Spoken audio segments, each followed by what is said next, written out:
Барлығыңызға қайырлы күн достар, сіздермен Мерей. Бүгін біз песочный Наполеон дайындайтын боламыз. Өте дәмді болып шығады. Маған осы рецепт қатты ұнады. Сіздерге де кеңес етемін. Менің каналыма жазылып, видеоны соңына дейін көруді ұмытпаңыздар. Алдымен біз ыдысымызға сүт құйып, оның үстіне жұмыртқа саламыз. Вилканың көмегімен араластырып алып, және шай қасықпен ас содасын алып, үстіне кішкене уксус тамызамыз. Араластырып, сүттің үстіне саламыз. Көпіршіп шығады. Осылай барлығын біркелкі болғанша араластырамыз. Басқа бөлек ыдысқа бөлме температурасындағы сары майды саламыз.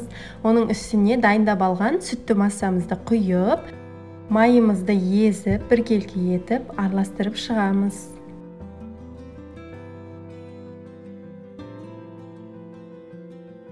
Міне осылай дайындап алған массамыздың үстіне електен өткізілген ұн саламыз.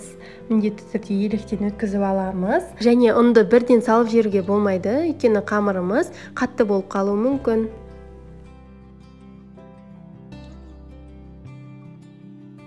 Ары қарай қамырды қолымның көмегімен иледім.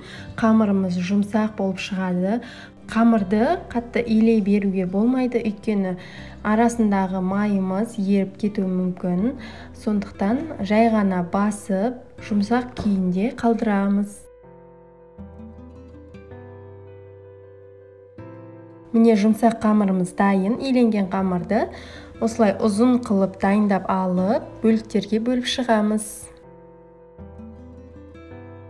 Бөліп алған қамырларымызды пергамент қағазына бірден жаятын боламыз. Пергамент қағазына кішкене ұн сепкілеп, бір-бірден алып, жайып шығамыз.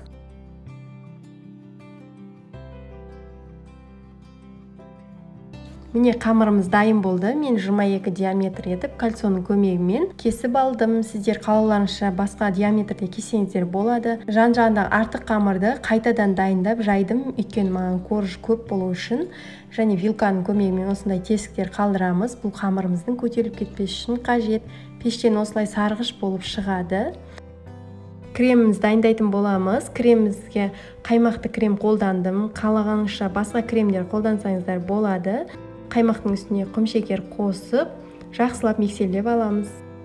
Міне корждарымыз пісіп дайын болды. Кольцода жинайтын боламыз. Осылай бір-бірден салып, арасына 2-3 қасық қаймақты кремімізді салып, жағып шығамыз. Қаймақты крем міндетті емес, қалауларыңызша қайнатпалы крем бар, немесе сливкимен жасайтын крем бар. Қалауларыңызша басқа кремді қолдансаңыздар болады.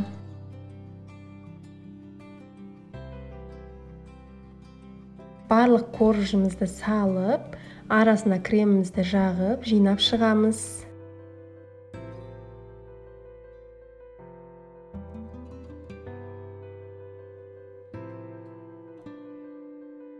Барлық коржымызды кольцода жинап алып, ары қарай крошкаларын дайындаймыз. Мен бір қамырды бөлек алып қалдым, және видеода көріп тұрғандарыңыздай қолымның көмегімен сындырып, ары қарай оқтаумен майдалап алдым. Бұл біздің тортымыздың үстіңгі қабатын және жан-жағын әсемдеуіміз үшін қажет.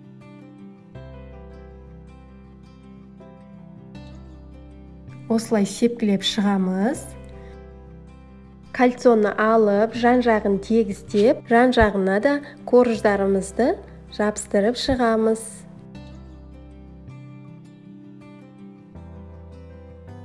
Сіздер міндетті түрде жасап көріңіздер достар. Өте дәмді әрі ерекше торттардың бірі. Менің рецептіме жасап көріңіздер. Және менің каналыма жазылып, лайк, комментария қалдыруды ұмытпаңыздар. Алла қаласа алдыда түрлі тәтті рецепттер болады. Менімен бірге болыңыздар. Және астарыңыз дәмді болсын. Хош, сау болыңыздар.